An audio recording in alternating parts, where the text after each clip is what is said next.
Hi, ich bin Steffen und ich komme aus der Kölner Südstadt.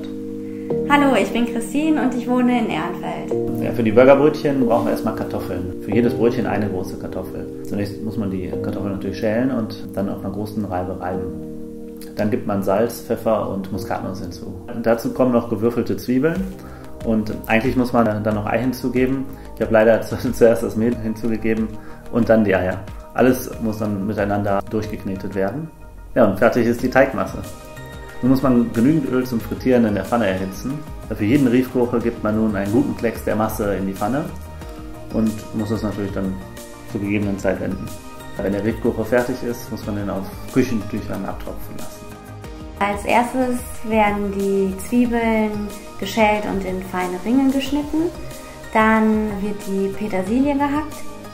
Anschließend wird das Sherryessig, der Apfelsaft und der Rotwein in einen Topf gegeben und ich gebe dann noch einen Löffel braunen Zucker hinzu. Das Ganze wird aufgekocht und anschließend werden die Zwiebeln hinzugegeben und die Cranberries und der Löffel Senf.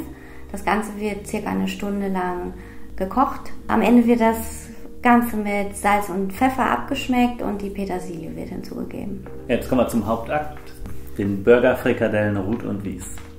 Wichtig beim Hackfleisch oder bei der Wahl des Hackfleisches ist uns, dass wir Fleisch aus artgerechter Haltung nehmen und Rinderhackfleisch vom fröhlichen Rind schmeckt einfach viel, viel besser. Neben dem Hackfleisch kommt natürlich noch eine ganze Menge anderes hinzu. Zum einen gehackte Zwiebeln, Senf, ein Ei und eigentlich ein lauwarmes, in Wasser getränktes altes Brötchen, das wir leider jetzt nicht hatten. Man kann natürlich auch Paniermehl nehmen.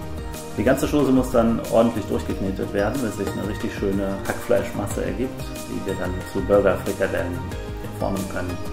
Ja, für die Burgerfrikadellen benutze ich eine Form, damit man immer die gleiche Größe und die gleiche Form schön gewürfelt hinbekommt. Ich schäle den Apfel und entkerne ihn und dann schneide ich ihn in feine Ringe. Dann erhitze ich ein Stück Butter in der Pfanne, gebe die Apfelscheiben hinzu und einen Löffel braunen Zucker und karamellisiere so den Apfel.